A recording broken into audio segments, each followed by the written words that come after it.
ನತ್ಯಭೂತ್ಯರ್ಪಕಾಯ ಕ್ಷಿತ್ಯಾಂ ಅತ್ಯಲ್ಪಭೃತ್ಯೇಷ್ವಪಿ ಕುಜನಕೃತೌ ಧತ್ಯಭೂತ್ಯಾಜಕಾಯ ಕರ್ತ್ರೇ ಧರ್ತ್ರೇ ಚ ಹರ್ತ್ರೇ ಹಯಮುಖಹರಯೇ ಮುತ್ರಪಾತ್ರೇ ನಮಸ್ತೆ ತಸ್ಮೈ ಕಸ್ಮೈಚಿದಸ್ಮನ್ಮನಸಿ ಧೃತಕಥಾ ವಿಸ್ಮೃತೌ ಸ್ಮಾರಕಾಯ ತಪೋ ವಿದ್ಯಾ ವಿರಕ್ತ್ಯಾದಿ ಸದ್ಗುಣೌಘಾಕರಾನಹಂ ವಾದಿರಾಜಗುರುನ್ ವಂದೇ ಹಯಗ್ರೀವಪದಾಶ್ರಯಾನ್ ಅನೇಕ ವ್ಯಂಜಕವ್ಯಂಗ್ಯ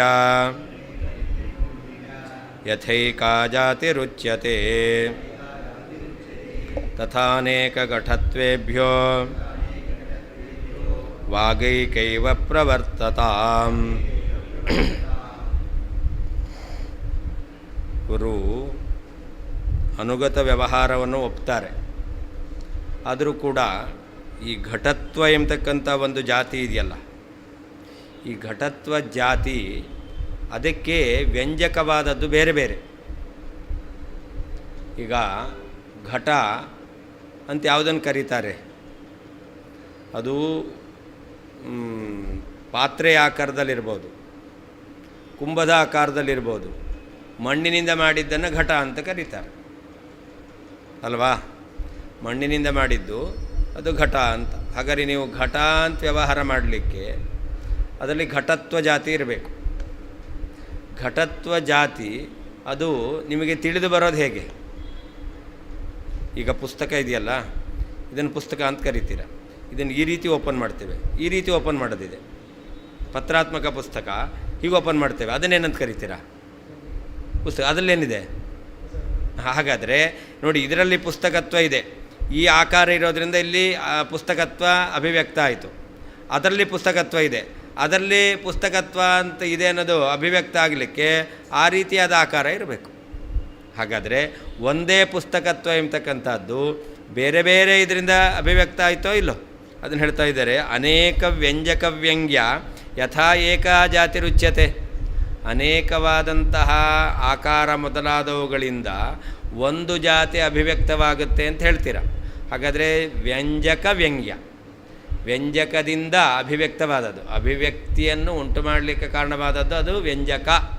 ಯಾವುದರ ಅಭಿವ್ಯಕ್ತಿವಾಗುತ್ತೋ ಅದು ವ್ಯಂಗ್ಯ. ಜಾತಿಯು ವ್ಯಂಜಕದಿಂದ ವ್ಯಕ್ತವಾಗುತ್ತೆ. ಅಂದರೆ ವ್ಯಂಜಕ ವ್ಯಂಗ್ಯವಾದದ್ದು ಯಾವುದು? ಜಾತಿ. ಅದು ಒಂದೇ ಜಾತಿ ಎಂಬತಕ್ಕಂಥದ್ದು ಅನೇಕ ವ್ಯಂಜಕಗಳಿಂದ ಅಭಿವ್ಯಕ್ತವಾಗುತ್ತೆ ಅಂತ ನೀನು ಹೇಳ್ತೀಯ. ಹಾಗೆ ಅನೇಕ ಘಟತ್ವೇಭ್ಯೋ ವಾಗೈಕೈವ ಪ್ರವರ್ತತಾಂ. ಹಾಗಿರಬೇಕಾದ್ರೆ ಅನೇಕ ಬೇರೆ ಬೇರೆಯಾಗಿರ್ತಕ್ಕಂತಹ ಘಟತ್ವ ಇರೋದರಿಂದ ಅಯಂಘಟಃ ಎಂಬತಕ್ಕಂತಹ ಘಟತ್ವ ಬೇರೆ, ಒಂದೇ ಆಗಬೇಕು ಅಂತಿಲ್ಲ. ಅವರೇನು ಹೇಳ್ತಾರೆ, ಘಟತ್ವ ಒಂದೇ ಆದ್ದರಿಂದಾಗಿ ಅಯಂಘಟ ಅಂತ ಒಂದು ರೀತಿಯಾದ ವ್ಯವಹಾರ ಅಂತ. ಅದಕ್ಕೆ ನಾವು ಹೇಳ್ತೇವೆ ಅನೇಕ ವಿಧವಾಗಿರ್ತಕ್ಕಂತಹ ಘಟತ್ವದಿಂದ ಅಯಂಘಟಃ ಎಂಬತಕ್ಕಂತಹ ಒಂದು ವ್ಯವಹಾರ ಬರಲಿ. ಘಟತ್ವ ಒಂದೇ ಅಂತ ಯಾಕಾಗಬೇಕು? ಹೇಗೆ ಒಂದು ಜಾತಿ ಅಭಿವ್ಯಕ್ತ ಆಗಲಿಕ್ಕೆ ಬೇರೆ ಬೇರೆ ರೀತಿಯಾಗಿರ್ತಕ್ಕಂಥ ನಿಮಿತ್ತಗಳ ವ್ಯಂಜಕ ಇದೆಯೋ ಇಲ್ವೋ? ಹಾಗಾದರೆ ಬೇರೆ ಬೇರೆ ರೀತಿಯಾಗಿರ್ತಕ್ಕಂತಹ ವ್ಯಂಜಕಗಳಿದ್ದರೂ ಅಭಿವ್ಯಕ್ತ ಆಗೋದು ಯಾವುದು? ಒಂದೇ ಜಾತಿ ಅಲ್ವಾ, ಘಟತ್ವ. ಹಾಗೆ ಅಯಂಘಟ ಅಂತ ಒಂದೇ ರೀತಿಯಾದ ವ್ಯವಹಾರ, ಒಂದೇ ರೀತಿಯಾದ ವ್ಯವಹಾರ ಕೂಡಿಸೋದು ಯಾವುದರಿಂದ? ಘಟತ್ವ ಬೇರೆ ಬೇರೆ ಆಗಿದೆ. ಅಂದರೆ ಬೇರೆ ಬೇರೆ ರೀತಿಯಾದ ಘಟತ್ವಗಳನ್ನು, ಆದರೆ ಜಾತಿಯನ್ನು ಒಪ್ಪದಿದ್ದರೂ ಕೂಡ ಬೇರೆ ಬೇರೆ ಘಟತ್ವ ಅಂತ ಒಪ್ಪಿದ್ರೂ ಕೂಡ ಅಯಂಘಟ ಎಂಬತಕ್ಕಂಥ ಒಂದು ವ್ಯವಹಾರ ಕೂಡುತ್ತೆ ಅಂತ ಸಮರ್ಥನೆ ಮಾಡಿ. ಜಾತಿಯನ್ನು ಒಪ್ಪಲೇಬೇಕಾಗಿಲ್ಲ ಅಂತ ಹೇಳ್ತಾ ಇದ್ದಾರೆ. ಯಥಾ ಯಾವ ರೀತಿಯಲ್ಲಿ ಏಕಾಜಾತಿ ಒಂದೇ ಜಾತಿ ಎಂಬತಕ್ಕಂಥದ್ದು ಅನೇಕ ವ್ಯಂಜಕ ವ್ಯಂಗ್ಯ ನಾನಾ ವಿಧವಾಗಿರ್ತಕ್ಕಂತಹ ಅಭಿವ್ಯಕ್ತಿಯ ಕಾರಣವಾದವುಗಳಿಂದ ಅಭಿವ್ಯಕ್ತವಾಗುತ್ತದೆ ಎಂಬುದಾಗಿ ಉಚ್ಯತೆ ಹೇಳಲ್ಪಡ್ತಾ ಇದೆಯೋ ತಥಾ ಅದರಂತೆ ಅನೇಕ ಘಟತ್ವೇಭ್ಯ ಅನೇಕ ಘಟತ್ವಗಳಿಂದ ಏಕಾ ವಾಕ್ ಅಯಂಘಟಃ ಅಯಂಘಟಃ ಎಂಬತಕ್ಕಂತಹ ಒಂದೇ ವ್ಯವಹಾರವು ಪ್ರವರ್ತತಾಂ ಉಂಟಾಗಲಿ.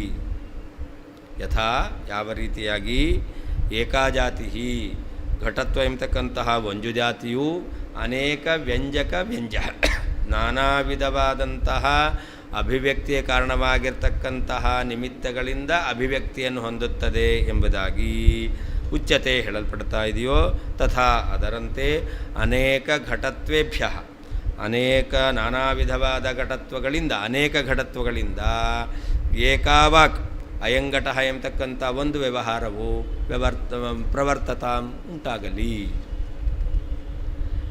ಪೂರ್ವಂ ಅನುಗತ ವ್ಯವಹಾರ ಏವ ನಾಸ್ತಿತ್ಯುಕ್ತಂ ಅಧುನಾ ಅಸ್ತು ವಾ ಅಸೌ ವ್ಯವಹಾರ ತಥಾಪಿ ನ ಅನುಗತಜಾತಿ ಸಿದ್ಧಿ ಇತಿ ಸದೃಷ್ಟಾಂತಮಾಹ. ಹಿಂದೆ ಹೇಳಿದ್ದು ಅನುಗತ ವ್ಯವಹಾರವೇ ಇಲ್ಲ, ಬೇರೆ ಬೇರೆ ರೀತಿಯಾದ ವ್ಯವಹಾರವೇ ಅಂತ ಹಿಂದೆ ಹೇಳಿದ್ರು. ಅದರ ಅನುಗತ ವ್ಯವಹಾರ ಇದೆ ಅಂತ ಇಟ್ಕೊಳ್ಳೋಣ. ಆದರೂ ಕೂಡ ಜಾತಿ ಎಂಬತಕ್ಕಂಥದ್ದು ಸಿದ್ಧ ಆಗೋದಿಲ್ಲ. ನ ಅನುಗತ ಜಾತಿ ಸಿದ್ಧಿ, ಅವುಗಳಲ್ಲಿ ಒಂದೇ ಜಾತಿ ಇದೆ ಎಂಬತಕ್ಕಂಥದ್ದು ಸಿದ್ಧ ಆಗೋದಿಲ್ಲ. ಯಾಕೆ ಒಂದು ಜಾತಿಯ ಜ್ಞಾನವೂ ಕೂಡ ಬೇರೆ ಬೇರೆಯಿಂದ ಬರುತ್ತೆ ಅಂತ ಹೇಳ್ತೀರಿ. ಹಾಗಾದರೆ ಬೇರೆ ಬೇರೆ ಘಟತ್ವದಿಂದಲೂ ಕೂಡ ಒಂದು ವ್ಯವಹಾರ ಬರ್ಬೋದಲ್ಲ. ಒಂದು ಜಾತಿಯ ಜ್ಞಾನ ಬೇರೆ ಬೇರೆಗಳ ಆಕಾರದಿಂದ ಬರುತ್ತೆ ಅಂತಾದರೆ ಹಾಗಾದರೆ ಒಂದೇ ರೀತಿಯಾದ ವ್ಯವಹಾರ ಬೇರೆ ಬೇರೆ ಘಟತ್ವದಿಂದ ಬರಬಹುದು ಅಂತ. ಶಬ್ದೈಕ್ಯಂಚನತೆ ಪಕ್ಷೇ ತತಸ್ತತ್ರಾಪಿ ಚೈಕತಾಂ ಸ್ವನಿಯಂತುರ್ನಿಯಮ್ಯೋಸೌ ನ ಸಹೇತೇತಿ ಮೇ ಮತಿಃ. ಇನ್ನು ಅವರ ಮತದಲ್ಲಿ ಸಮಾನ ವ್ಯವಹಾರ ಅಂದರೆ ಹಿಂದೆ ಹೇಳಿದ್ರಲ್ಲ ಶಬ್ದ ನಿತ್ಯ ಅಂತ, ಅದಕ್ಕೆ ಹೇಳ್ತಾರೆ ಶಬ್ದೈಕ್ಯಂಚ ನತೆ ಪಕ್ಷೇ. ನಿನ್ನ ಮತದಲ್ಲಿ, ತಾರ್ಕಿಕರ ಮತದಲ್ಲಿ ಶಬ್ದ ಉತ್ಪತ್ತಿ ನಾಶವುಳ್ಳದ್ದು. ಶಬ್ದ ನಾವು ಧ್ವನಿ ಉಚ್ಚಾರಣೆ ಮಾಡ್ತೇವೆ, ಧ್ವನಿಗೆ ಉತ್ಪತ್ತಿ ನಾಶ ಒಪ್ತೇವೆ ನಾವು, ಶಬ್ದ ನಿತ್ಯ ಅಂತ ಹೇಳ್ತೇವೆ. ಅವರೇನು ಹೇಳ್ತಾರೆ, ಶಬ್ದವನ್ನೇ ಅನಿತ್ಯ ಅಂತ ಹೇಳ್ತಾರೆ, ಅದಕ್ಕೆ ಉತ್ಪತ್ತಿ ನಾಶಗಳಿದೆ ಅಂತ ಹೇಳ್ತಾರೆ. ಆದ್ದರಿಂದ ತಾರ್ಕಿಕರ ಮತದಲ್ಲಿ ಶಬ್ದ ಅನಿತ್ಯ ಆಗಿದೆ. ಆದ್ದರಿಂದ ನಿಮ್ಮ ಮತ ಪ್ರಕಾರ ಅಯಂಘಟ ಎಂಬತಕ್ಕಂಥ ವ್ಯವಹಾರ ಮಾಡಿದರೆ ಇದು ಒಂದೇ ವ್ಯವಹಾರ ಅಂತ ಹೇಳಲಿಕ್ಕೆ ಬರಲ್ಲ, ಐಕ್ಯ ಅಂತ ಹೇಳಲಿಕ್ಕೆ ಬರಲ್ಲ. ವ್ಯವಹಾರಕ್ಕೆ ಐಕ್ಯ ಕೊಡೋದಿಲ್ಲ. ಯಾಕೆ? ಶಬ್ದ ಅನಿತ್ಯ. ಅಂದರೆ ನಾನು ಹೇಳಿರುವ ಅಯಂಘಟ ಅನ್ನೋಂಥ ಶಬ್ದ ಬೇರೆ, ನೀವು ಹೇಳುವಂತಹ ಅಯಂಘಟ ಎಂಬತಕ್ಕಂಥ ಶಬ್ದ ಬೇರೆ. ಆದ್ದರಿಂದ ನೀವು ಹೇಳ್ತಕ್ಕ ಶಬ್ದಗಳಂತೂ ಐಕ್ಯ ಅಂತ ಹೇಳಲಿಕ್ಕೆ ನಿಮ್ಮತ ಪ್ರಕಾರ ಸಾಧ್ಯವೇ ಇಲ್ಲ. ಅದರಿಂದ ತತಃ ತತ್ರಾಪಿ ಚ ಏಕತಾಂ ಅಂತ ಆ ಐಕ್ಯವನ್ನು ನಿಮ್ಗೆ ಹೇಳಲಿಕ್ಕೆ ಬರೋದಿಲ್ಲ. ಅದರಿಂದ ಜಾತಿಯನ್ನು ನಿಮಿತ್ತವಾಗಿಟ್ಟುಕೊಂಡು ಅನುಗತವಾಗಿರ್ತಕ್ಕಂತಹ ವ್ಯವಹಾರವನ್ನು ಮಾಡ್ತೇವೆ ಅಂತ ಹೇಳ್ತೀರ. ಹಾಗಾದರೆ ಆ ಅನುಗತ ವ್ಯವಹಾರಕ್ಕೆ ಕಾರಣವಾಗಿರ್ತಕ್ಕಂಥ ಜಾತಿ ಅದು ಒಂದೇ ಯಾಕಾಗಬೇಕು? ಅಲ್ಲಿ ವ್ಯವಹಾರ ಒಂದು ಅಂತ ಆಗಬೇಕಾಯ್ತು, ವ್ಯವಹಾರ ಒಂದು ಅಲ್ವೇ ಅಲ್ಲ. ಯಾಕೆ? ಶಬ್ದ ಅನಿತ್ಯ. ಶಬ್ದ ಅನಿತ್ಯ ಆದ್ದರಿಂದ ವ್ಯವಹಾರ ಎಂಬತಕ್ಕಂಥದ್ದು ಬೇರೆ ಅಂತಾಯಿತು. ಹಾಗಾದರೆ ಯಾವಾಗ ವ್ಯವಹಾರ ಎಂಬತಕ್ಕಂಥದ್ದು ಬೇರೆ ಬೇರೆ ಆಯಿತೋ ಅಂದಮೇಲೆ ಅನುಗತವಾದ ಜಾತಿ ಹಾಕಬೇಕು. ಒಂದೇ ರೀತಿಯಾದ ವ್ಯವಹಾರ ಆಗಿದ್ದರೆ ಅದನ್ನು ಕೊಡಿಸ್ಲಿಕ್ಕೋಸ್ಕರ ಒಂದು ಜಾತಿ ಬೇಕಾಗಿತ್ತು. ಆದರೆ ಶಬ್ದಗಳು ಅನಿತ್ಯ ಆದ್ದರಿಂದಾಗಿ ಅಯಂಘಟ ಎಂಬುದಾಗಿ ನಾನು ವ್ಯವಹಾರ ನೀವು ಮಾಡ್ತೀರಾ, ಇದು ಸಮಾನ ಅಂತ ಹೇಳ್ತೀರಾ. ಆದರೆ ಇದು ಒಂದೇ ಅಲ್ಲ, ಐಕ್ಯ ಇಲ್ಲ. ಯಾಕೆ? ಶಬ್ದ ಅನಿತ್ಯ ಆದ್ದರಿಂದಾಗಿ ನಾನು ಹೇಳುವ ಶಬ್ದ ಬೇರೆ, ನೀವು ಹೇಳುವ ಶಬ್ದ ಬೇರೆ. ಆದ್ದರಿಂದಾಗಿ ಇಂತಹ ಒಂದು ಅನುಗತವಾದ ವ್ಯವಹಾರ ಅಂತ ಹೇಳ್ತೀರಾ, ಅದು ವ್ಯವಹಾರ ಒಂದೇ ಅಲ್ಲ. ಒಂದೇ ಆಗಿದ್ದರೆ ಆವಾಗ ಒಂದು ಧರ್ಮ ಬೇಕು ಅಂತ ಹೇಳ್ಬೋದಾಗಿತ್ತು. ಯಾವಾಗ ವ್ಯವಹಾರ ಎಂಬತಕ್ಕಂಥದ್ದು ಬೇರೆ ಅಂತಾಯಿತು ಆವಾಗ ಒಂದು ಜಾತಿ ಅದಕ್ಕೆ ಕಾರಣವಾದದ್ದು ಅಂತ ಯಾಕೆ ಬೇಕು? ಸರಿ. ತೇ ಶಬ್ದವನ್ನು ಅನಿತ್ಯ ಎಂಬುದಾಗಿ ಹೇಳತಕ್ಕಂತಹ ಪಕ್ಷೇ ನಿಮ್ಮ ಮತದಲ್ಲಿ ಶಬ್ದೈಕ್ಯಂಚ ಶಬ್ದಗಳ ಐಕ್ಯವಂತೂ ನ ಇಲ್ಲ. ತತಃ ಒಂದೇ ವಿಧವಾಗಿರ್ತಕ್ಕಂತಹ ವ್ಯವಹಾರದಲ್ಲಿ ಪ್ರಯೋಗ ಮಾಡಲ್ಪಡ್ತಕ್ಕಂತಹ ಶಬ್ದಗಳು ಬೇರೆ ಬೇರೆಯಾದ್ದರಿಂದ ತತ್ರಾಪಿ ಜಾತಿಯೇ ನಿಮಿತ್ತವಾಗಿ ಉಳ್ಳಂತಹ ಅನುಗತ ವ್ಯವಹಾರದ ವಿಷಯದಲ್ಲಿಯೂ ಕೂಡ ನಿಯಮ್ಯ ಜಾತಿಯನ್ನು ಆಧರಿಸಿ ನಡೆಸಬಹುದಾಗಿರುವಂತಹ ಅಸೌ ಈ ವ್ಯವಹಾರವು ಸ್ವನಿಯಂತು ತನಗೆ ನಿಯಾಮಕವಾಗಿರುವ ಜಾತಿಯ ಏಕತಾಂ ಐಕ್ಯವನ್ನು ನ ಸಹೇತ ಸಹಿಸುವುದಿಲ್ಲ. ಇತಿ ಈ ರೀತಿಯಾಗಿ ಮೇನನ್ನ ಮತಿ ಅಭಿಪ್ರಾಯವು. ತೇ ಶಬ್ದವನ್ನು ಅನಿತ್ಯ ಎಂಬುದಾಗಿ ಹೇಳ್ತಕ್ಕಂತಹ ನಿನ್ನ ಪಕ್ಷೆ ಮತದಲ್ಲಿ ಶಬ್ದೈಕ್ಯಂಚ ಶಬ್ದಗಳ ಐಕ್ಯವಂತೂ ನ ಇಲ್ಲ. ತತಃ ಒಂದೇ ವಿಧವಾಗಿರತಕ್ಕಂತಹ ವ್ಯವಹಾರದಲ್ಲಿ ಪ್ರಯೋಗ ಮಾಡ್ತಕ್ಕಂಥ ಶಬ್ದಗಳು ಅನೇಕವಾಗಿರುವುದರಿಂದ ತತ್ರಾಪಿ ಜಾತಿಯೇ ನಿಮಿತ್ತವಾಗಿರ್ತಕ್ಕಂಥ ಅನುಗತವಾಗಿರ್ತಕ್ಕಂಥ ವ್ಯವಹಾರ ವಿಷಯದಲ್ಲಿಯೂ ಕೂಡ ನಿಯಮ್ಯ ಜಾತಿಯನ್ನು ಆಧರಿಸಿ ನಡೆಸಬೇಕಾಗಿರ್ತಕ್ಕಂತಹ ಅಸೌ ಈ ವ್ಯವಹಾರವು ಸ್ವನಿಯಂತು ತನಗೆ ನಿಯಾಮಕವಾಗಿರ್ತಕ್ಕಂತಹ ಜಾತಿಗೆ ಏಕತಾಂ ಐಕ್ಯವನ್ನು ನ ಸಹೇತ ಸಹಿಸುವುದಿಲ್ಲ. ಇತಿ ಈ ರೀತಿಯಾಗಿ ಮೇನನ್ನ ಮತಿ ಅಭಿಪ್ರಾಯವು ಪ್ರಕಾರಾಂತರೇಣ ವ್ಯವಹಾರಸ್ಯ ಏಕತ್ವೇಪಿ ಜಾತೇ ಏಕತ್ವಂ ನ ಅಪೇಕ್ಷಿತಮಿತ್ಯಾಹ. ಇನ್ನೊಂದು ರೀತಿಯಲ್ಲಿ ವ್ಯವಹಾರ ಒಂದೇ ಅಂತಾದರೂ ಕೂಡ ಅದಕ್ಕೆ ನಿಮಿತ್ತವಾಗಿರ್ತಕ್ಕಂಥದ್ದು ಜಾತಿ ಒಂದೇ ಆಗಬೇಕು ಅಂತಿಲ್ಲ ಅಂತ ಹೇಳ್ತಾ ಇದ್ದಾರೆ. ವ್ಯವಹಾರಸ್ಯ ಏಕತ್ವೇಪಿ ಜಾತೇ ಏಕತ್ವಂ ನ ಅಪೇಕ್ಷಿತಂ. ವ್ಯವಹಾರ ಒಂದಾದರೂ ಕೂಡ ಜಾತಿಗೆ ಐಕ್ಯವನ್ನು ಒಪ್ಪಬೇಕಾಗಿಲ್ಲ. ಅವರು ಜಾತಿಗೆ ಐಕ್ಯವನ್ನು ಒಪ್ತಾರೆ, ಅದು ಬೇಕಾಗಿಲ್ಲ. ಶಬ್ದೈಕ್ಯಂಚ ಇತಿ ತೇ ಶಬ್ದ ಅನಿತ್ಯತ್ವವಾದಿನಃ ತವ ಪಕ್ಷೇ. ಶಬ್ದವನ್ನು ಉತ್ಪತ್ತಿನಾಶವುಳ್ಳದ್ದು ಎಂಬುದಾಗಿ ಒಪ್ತಕ್ಕಂತಹ ನಿನ್ನ ಮತದಲ್ಲಿ ಶಬ್ದವನ್ನು ಅನಿತ್ಯ ಅಂತ ಹೇಳಿದ್ದಾರೆ. ಅಂದರೆ ನಾವು ಉಚ್ಚಾರಣೆ ಮಾಡಿದಾಗ ಶಬ್ದ ಉತ್ಪತ್ತಿ ಆಗುತ್ತೆ, ಉಚ್ಚಾರಣೆ ಇಲ್ಲ ಅಂತಂದರೆ ಶಬ್ದ ನಾಶ ಆಯಿತು, ಉತ್ತರ ಕ್ಷಣದಲ್ಲಿ ನಾಶ ಆಗುತ್ತೆ. ಈ ರೀತಿಯಲ್ಲಿ ಶಬ್ದವನ್ನು ಅನಿತ್ಯ ಎಂಬುದಾಗಿ ಹೇಳ್ತಕ್ಕಂಥ ನಿನ್ನ ಪಕ್ಷದಲ್ಲಿ ಶಬ್ದೈಕ್ಯಂ ನಾಸ್ತಿ. ಅಯಂ ಘಟಃ ಅಯಂ ಘಟಃ ಎಂಬತಕ್ಕಂತಹ ವ್ಯವಹಾರ ಮಾಡಿದಾಗ ಅಲ್ಲಿ ಇರುವ ಶಬ್ದ ಒಂದೇ ಅಂತ ಹೇಳಲಿಕ್ಕೆ ಬರೋದಿಲ್ಲ. ವ್ಯವಹಾರ ಪ್ರತಿ ವ್ಯವಹಾರಂ ಘಟಾದಿಪದಾನಾಂ ತದಾ ತದಾ ಉತ್ಪತ್ತ್ಯಂಗೀಕಾರಾತ್. ಯಾವಾಗ ನಾನು ಅಯಂಘಟಃ ಅಂತ ಈಗ ವ್ಯವಹಾರ ಮಾಡಿದನು, ಇನ್ನು 5 ನಿಮಿಷ ಬಿಟ್ಟು ಪುನಃ ಅಯಂಘಟ ಅಂತ ವ್ಯವಹಾರ ಮಾಡ್ತೇನೆ. ಆವಾಗ ವ್ಯವಹಾರ ಮಾಡಬೇಕಾದ್ರೆ ತತ್ತತ್ಕಾಲದಲ್ಲಿ ಆಯಾ ಕಾಲದಲ್ಲಿ ಶಬ್ದವು ಉತ್ಪತ್ತಿಯಾಗುತ್ತೆ ಎಂಬುದಾಗಿ ತಾರ್ಕಿಕರು ಒಪ್ಪಿದ್ದಾರೆ. ಒಬ್ಬನೇ ವ್ಯಕ್ತಿ ಅಯಂಘಟ ಅಯಂಘಟ ಅಂತ ಒಂದು ಪದಗಳ ಸಮುದಾಯವನ್ನೇ ವಾಕ್ಯವನ್ನೇ 2 ರೀತಿಯಲ್ಲಿ 2 ಬಾರಿ ಪ್ರಯೋಗ ಮಾಡಿದ. ಆವಾಗ 2 ಬಾರಿ ಶಬ್ದ ಉತ್ಪತ್ತಿ ಆಯಿತು. ಅಯಂಘಟ ಅಯಂಘಟ ಅಂತ ಶಬ್ದ ಉತ್ಪತ್ತಿ ಆಯಿತು ಅಂತ ಅವರು ಒಪ್ಪಿದ್ದಾರೆ. ತತಃ ಏಕವ್ಯವಹಾರಸ್ಯ ಅನೇಕ ಶಬ್ದ ಪ್ರಯೋಜ್ಯತ್ವಾತ್. ಒಂದೇ ವ್ಯವಹಾರ ಅಯಂಘಟ ಅಂತ ಈಗ ನಾನು ಮಾಡಿದೆ, ಪುನಃ ಅಯಂಘಟ ಅಂತ ವ್ಯವಹಾರ ಮಾಡಿದೆ. ಇದು ಒಂದೇ ವ್ಯವಹಾರ ಎಂಬತಕ್ಕಂಥದ್ದು ಏನಾಗಿದೆ, ಅನೇಕ ಶಬ್ದಗಳಿಂದ ಇದು ವ್ಯವಹರಿಸಲ್ಪಡ್ತಕ್ಕಂಥದ್ದು. ಈ ವ್ಯವಹಾರಕ್ಕೆ ಕಾರಣವಾದದ್ದು ಅನೇಕ ಶಬ್ದಗಳು, ಒಂದೇ ಶಬ್ದಗಳಲ್ಲ. ಏಕವ್ಯವಹಾರಸ್ಯ ಅನೇಕ ಶಬ್ದ ಪ್ರಯೋಜ್ಯತ್ವಾತ್. ಅಯಂಘಟ ಎಂಬತಕ್ಕಂತಹ ಈ ವ್ಯವಹಾರವು ಅನೇಕ ಉತ್ಪತ್ತಿಯನ್ನು ಹೊಂದಿರತಕ್ಕಂಥ ಶಬ್ದಗಳಿಂದ ವ್ಯವಹರಿಸಲ್ಪಡ್ತಾ ಇದೆ. ತತ್ರಾಪಿ ಜಾತಿ ನಿಮಿತ್ತಕ ಅನುಗತ ವ್ಯವಹಾರೇಪಿ ಅಲ್ಲಿ ಮುಂದಿದೆ. ತತಸ್ತತ್ರಾಪಿ ಚ ಏಕತಾಂ. ತತ್ರಾಪಿ ಅಂತಿದೆ. ತತ್ರಾಪಿ ಅಂದರೆ ಏನರ್ಥ, ಜಾತಿಯನ್ನು ನಿಮಿತ್ತವಾಗಿಟ್ಟುಕೊಂಡು ಏನು ಅನುಗತ ವ್ಯವಹಾರ ಎಂಬತಕ್ಕಂಥದ್ದಿದೆ ಹೇಳ್ತಿರಲ್ಲ, ಅಲ್ಲಿಯೂ ಕೂಡ ನಿಯಮ್ಯ ವ್ಯವಹಾರ ನಿಯಂತು ಜಾತೆ ಏಕತಾಮಿತಿ. ಅಲ್ಲಿ ಸ್ವನಿಯಂತು ನಿಯಮ್ಯೋಸೌ ಅಂತಿದೆ. ನಿಯಮ್ಯವಾದದ್ದು ವ್ಯವಹಾರ, ಜಾತಿಯನ್ನು ನಿಮಿತ್ತವಾಗಿಟ್ಟುಕೊಂಡು ವ್ಯವಹಾರ ಮಾಡೋದು. ಅದರಿಂದ ನಿಯಾಮಕ ಯಾವುದು, ಜಾತಿ. ನಿಯಮ್ಯವಾದದ್ದು ವ್ಯವಹಾರ. ಅದಕ್ಕೆ ನಿಯಮ್ಯ ವ್ಯವಹಾರ ನಿಯಂತು ಜಾತೆ ಏಕತಾಂ ನ ಸಹೇತ. ಅಲ್ಲಿಗೆ ಅನ್ವಯ. ತೇ ಪಕ್ಷ ಇತ್ಯನೇನ ಶಬ್ದ ನಿತ್ಯತ್ವವಾದಿನಃ ಮಮ ಮತೆ ಉಕ್ತ ವ್ಯವಹಾರಸ್ಯ ಶಬ್ದರೂಪ ಏಕ ಧರ್ಮ ಪ್ರಯೋಜ್ಯತ್ವ ಸಂಭವೇನ ತದುಕ್ತನ್ಯಾಯಸ್ಯ ಅನ್ಯಥಾ ಸಿದ್ಧಿರಿತಿ ಸೂಚಿತಂ. ಅದರಿಂದ ತೇ ಪಕ್ಷೆ ಅಂತ ಹೇಳಿದ್ರಿಂದ ನಮ್ಮ ಮತ ಪ್ರಕಾರ ನಾವು ಶಬ್ದವನ್ನು ನಿತ್ಯ ಅಂತ ಒಪ್ಪುವವರು. ಶಬ್ದ ನಿತ್ಯತ್ವವಾದಿನಃ ಮಮ ಮತೆ, ಸಿದ್ಧಾಂತಿಗಳ ಮತ ಪ್ರಕಾರ ಶಬ್ದಕ್ಕೆ ನಿತ್ಯತ್ವವನ್ನು ಒಪ್ಪುವುದರಿಂದ ನಮ್ಮ ಮತದಲ್ಲಿ ಉಕ್ತ ವ್ಯವಹಾರಸ್ಯ ಅಯಂಘಟ ಅಯಂಘಟ ಎಂಬತಕ್ಕಂತಹ ಏನು ವ್ಯವಹಾರ ಎಂಬತಕ್ಕಂಥದ್ದಿದೆ ಅದು ಶಬ್ದರೂಪ ಏಕಧರ್ಮ ಪ್ರಯೋಜ್ಯತ್ವ ಸಂಭವೇನ, ಒಂದೇ ಶಬ್ದ ಎಂಬತಕ್ಕಂಥದ್ರಿಂದ ಅದು ವ್ಯವಹಾರ ಮಾಡಲ್ಪಡ್ತಾ ಇದೆ. ಅದಕ್ಕೆ ಪ್ರಯೋಜಕವಾದದ್ದು ಒಂದೇ ಶಬ್ದ ಎಂಬುದಾಗಿ ಹೇಳಲಿಕ್ಕೆ ಬರುತ್ತೆ. ಅದರಿಂದಾಗಿ ತ್ವದುಕ್ತನ್ಯಾಯಸ್ಯ ಅನ್ಯಥಾ ಸಿದ್ಧಿ ಇತಿ ಸೂಚಿತಂ.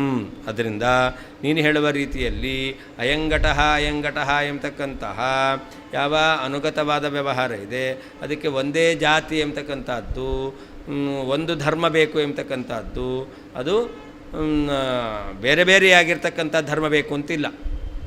ಅಯಂಗಟ ಎಂಬತಕ್ಕಂತಹ ವ್ಯವಹಾರಕ್ಕೆ ಬೇರೆ ಬೇರೆಯಾಗಿರ್ತಕ್ಕಂಥದ್ದು ನಿಮಿತ್ತವಾಗಿರಬೇಕು ಅಂತಿಲ್ಲ. ನಮ್ಮತ ಪ್ರಕಾರ ಏನಾಗಿದೆ, ಏಕ ಧರ್ಮ ಪ್ರಯೋಜ್ಯತ್ವ ಎಂಬತಕ್ಕಂಥದ್ದಿದೆ. ಅಯಂಗಟ ಎಂಬಲ್ಲಿ ಶಬ್ದ ಬೇರೆ ಬೇರೆ ಆದ್ದರಿಂದಾಗಿ ಅಲ್ಲಿ ಅನುಗತವಾದದ್ದು ಬೇರೇನು ಒಪ್ಪಬೇಕು ಅಂತಿಲ್ಲ. ಶಬ್ದ ನಮ್ಮತ ಪ್ರಕಾರ ಒಂದೇ ಆಗಿರೋದ್ರಿಂದಾಗಿ ಅದರಿಂದಲೇ ಅನುಗತ ವ್ಯವಹಾರವನ್ನು ಕೂಡಿಸ್ಲಿಕ್ಕೆ ಬರುತ್ತೆ.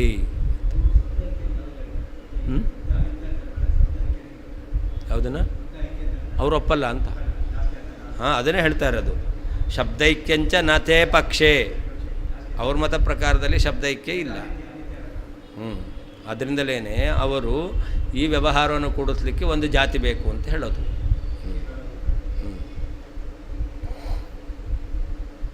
ಕಾರಣತ್ವಾನ್ಯನೇಕಾನಿ ತತ್ರ ತತ್ರ ತವಾಪಿ ಚ ತದವಚ್ಛೇದಕಸ್ಯಾಪಿ ಕಥನ್ನ ಸ್ಯಾದನೇಕತಾ ಯೋ ಗುರುಣಾಂ ಗುರುಸ್ತಸ್ಯ ಗುರುತೈವ ಹಿ ಶೋಭತೆ. ಅವರು ಕಾರಣಗಳು ಬೇರೆ, ಆ ಕಾರಣಗಳಲ್ಲಿ ಒಂದು ಧರ್ಮ ಇರಬೇಕು. ಯಾಕೆಂತಂದರೆ ನೋಡಿ, ಮಡಿಕೆಗೆ ಏನು ಕಾರಣ? ದಂಡ ಕಾರಣ ಅಂತ ಹೇಳ್ತಾರೆ. ಎಲ್ಲ ಮಡಿಕೆಗಳಿಗೂ ದಂಡ ಕಾರಣ ಅಂತ ಹೇಳಬೇಕು. ಅದಕ್ಕೇನು ಹೇಳಬೇಕು? ಘಟತ್ವಾವಚ್ಛಿನ್ನಂ ಪ್ರತಿ ದಂಡತ್ವಾವಚ್ಛಿನ್ನಂ ಕಾರಣಂ. ನೋಡಿ, ಎಲ್ಲ ಮಡಿಕೆಗಳಿಗೆ ದಂಡವು ಕಾರಣ ಅಂತ ಹೇಳಬೇಕಾದ್ರೆ ಏನು ಹೇಳಬೇಕೀಗ? ಘಟತ್ವಾವಚ್ಛಿನ್ನಂ ಪ್ರತಿ. ಈ ಜಗತ್ತಿನಲ್ಲಿ ಎಷ್ಟೆಷ್ಟು ಘಟ ಇದೆಯೋ ಅದಕ್ಕೆಲ್ಲ ದಂಡ ಕಾರಣ ಅಂತ ಹೇಳಬೇಕು. ಅವಾಗ ಈ ಕಾರ್ಯಕಾರಣ ಭಾವ ಹೇಳಬೇಕು. ಘಟವು ಕಾರ್ಯ, ದಂಡವು ಕಾರಣ. ಹಾಗಾದರೆ ಕಾರ್ಯಕಾರಣ ಭಾವ ಹೇಳೋದ್ರೆ ಏನು ಹೇಳಬೇಕು?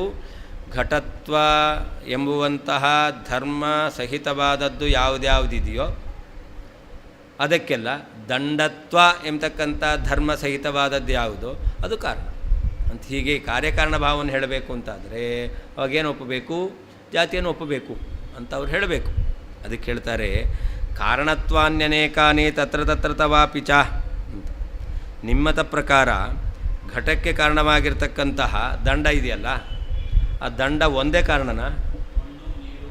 ಅಲ್ಲ, ಒಂದು ದಂಡವೇ ಇಡೀ ಜಗತ್ತಿನಲ್ಲಿರುವ ಎಲ್ಲ ಘಟಕ್ಕೆ ಕಾರಣವಾ? ಅಲ್ವಾ? ಹಾಗಾದರೆ ನೀವು ಕಾರ್ಯಕಾರಣ ಭಾವ ಹೇಳ್ಬೋದು, ಘಟಕ್ಕೆಲ್ಲ ದಂಡ ಕಾರಣ ಅಂತ. ಎಲ್ಲ ಹುಟ್ಟಿದ ಘಟಗಳು ಒಂದೇ ಅಲ್ಲ, ಬೇರೆ ಬೇರೆ. ಆ ಘಟಕ್ಕೆ ಕಾರಣವಾಗಿರ್ತಕ್ಕ ದಂಡವೂ ಬೇರೆ ಬೇರೆ ಅಲ್ವಾ? ಅದರಿಂದ ಕಾರಣತ್ವಾನ್ಯನೇಕಾನಿ ತತ್ರ ತತ್ರ ತವಾಪಿ ಚ. ನಿಮ್ಮ ಮತದಲ್ಲಿಯೂ ಕೂಡ ಆ ಕಾರಣವಾದಂತಹ ದಂಡಗಳಿದೆಯಲ್ಲ ಅದು ಬೇರೆ ಬೇರೆಯೇ ಆಗಿದೆ. ಅದರಿಂದ ಕಾರ್ಯಕಾರಣ ಭಾವ ಒಂದಕ್ಕೋಸ್ಕರ ಒಂದು ಜಾತಿ ಒಪ್ಪಬೇಕು ಅಂತ ಯಾಕೆ ಹೇಳ್ತೀರಾ? ಅನುಗತಾದ ಧರ್ಮ ಬೇಕು ಅಂತ ಯಾಕೆ ಹೇಳ್ತೀರಾ? ಯಾಕೆ? ಕಾರಣವಾದದ್ದೇ ಬೇರೆ ಆಗಿದೆ. ಒಂದೇ ದಂಡ ಇಡೀ ಪ್ರಪಂಚದಲ್ಲಿರುವ ಎಲ್ಲ ಘಟಗಳಿಗೆ ಕಾರಣನಾ? ಅಲ್ವಲ್ಲ. ಹಾಗಾದರೆ ಕಾರಣಗಳೇ ಬೇರೆ ಆಗಿರಬೇಕಾದ್ರೆ ಅಲ್ಲಿ ನೀವು ಕಾರಣತಾವಚ್ಛೇದಕ ಒಂದು ಬೇಕು ಅಂತ ಯಾಕೆ ಹೇಳ್ತೀರಾ? ತದವಚ್ಛೇದಕಸ್ಯಾಪಿ ಕಥಂ ನ ಸ್ಯಾದನೇಕತ. ಆದ್ದರಿಂದ ಕಾರಣಗಳು ಅನೇಕ ಅಂತಾದಾಗ ಕಾರಣದಲ್ಲಿರುವ ಧರ್ಮ ಬೇರೆ ಆಗಬೇಕು ತಾನೇ. ಅಂದರೆ ಅದನ್ನು ಒಂದೇ ಆಗಬೇಕು ಅಂತ ಯಾಕೆ ಹೇಳ್ತೀಯ? ಅವನು ಹೇಳೋದು ದಂಡ ಕಾರಣ, ದಂಡದಲ್ಲಿರುವ ದಂಡತ್ವ ಜಾತಿ ಒಂದು ಅಂತ. ದಂಡಗಳು ಬೇರೆ ಬೇರೆ ದಂಡಗಳು ಕಾರಣ ಅಂತಂದ ಮೇಲೆ ಅದರಲ್ಲಿರ್ತಕ್ಕಂಥ ಧರ್ಮ ದಂಡತ್ವ ಅದು ಒಂದೇ ಆಗಬೇಕು ಅಂತ ಯಾಕೆ ಹೇಳ್ತೀಯ? ಅದಕ್ಕೊಂದು ಇದನ್ನು ಹೇಳ್ತಾರೆ, ಗುರುಗಳಿಗೆ ಗುರು ಇದ್ದಾನೆ. ಗುರುವನ್ನು ಗುರು ಅಂತ ಸರಿ, ಗುರುಗಳನ್ನು ಗುರು ಅಂತ ಕರಿತೀಯಾ? ಗುರುಗಳಿಗೆ ಗುರು ಆದರೆ ನಾವನೇನಾಗಬೇಕು? ಪರಮಗುರು ಆಗಲೇಬೇಕು. ಹಾಗಾದ್ರೆ ಅಲ್ಲಿ ಬೇರೆ ಧರ್ಮ ಒಪ್ಪಲೇಬೇಕೋ ಬೇಡೋ? ಅದರಿಂದ ಯಾವಾಗ ಉಪದೇಶಕ ಇವನಿಗೆ ಉಪದೇಶ ಮಾಡಿದವನು, ಇವನು ಉಳಿದವರಿಗೆ ಉಪದೇಶ ಮಾಡಿದವನು, ಆದ್ದರಿಂದ ಅಲ್ಲಿ ಕಾರಣ ಬೇರೆ ಆಯಿತು. ಇವನು ಉಪದೇಶ ಮಾಡಿದ, ಅವನು ಉಪದೇಶ ಮಾಡಿದ. ಆದರೆ ಇವನು ಉಪದೇಶ ಮಾಡಿದ್ದು ಯಾರಿಗೆ? ಇವನ ಶಿಷ್ಯರಿಗೆ. ಇವನಿಗೆ ಉಪದೇಶ ಮಾಡಿದ್ದು ಅವನು. ಹಾಗಾದರೆ ಆ ಶಿಷ್ಯರಿಗೆ ಇವನಿಗೆ ಉಪದೇಶ ಮಾಡಿದವರೇನಾದರು? ಹಾಗಾದರೆ ಅವರು ಕಾರಣ, ಯಾರಿಗೆ ಕಾರಣ? ಈ ಗುರುವಿಗೆ ಉಪದೇಶಕಕ್ಕೆ ಕಾರಣ ಆಗಿದ್ದಾರೆ. ಅವರು ಪರಮಗುರು ಆದರು. ಅಲ್ಲಿ ಧರ್ಮ ಬೇರೆ ಇರಬೇಕೋ ಬೇಡೋ? ಬರೀ ಗುರುತ್ವ ಒಪ್ತೀಯ ನೀನು? ಅವನಲ್ಲಿ ಒಪ್ಪೋದು ಪರಮಗುರುತ್ವ. ಹಾಗಾದರೆ ಯಾವಾಗ ಕಾರಣ ಬೇರೆ ಆಯಿತೋ ಅಲ್ಲಿರುವ ಧರ್ಮ ಬೇರೆ ಆಗಲೇಬೇಕು. ಹಾಗಿರಬೇಕಾದ್ರೆ ದಂಡತ್ವ ಎಂಬತಕ್ಕಂಥ ಒಂದು ಧರ್ಮ ಬೇಕು ಎಂಬುದಾಗಿ ಜಾತಿಯನ್ನು ಯಾಕೆ ಒಪ್ಪಬೇಕು? ಬೇಕಾಗಿಲ್ಲ. ಹಾಂ,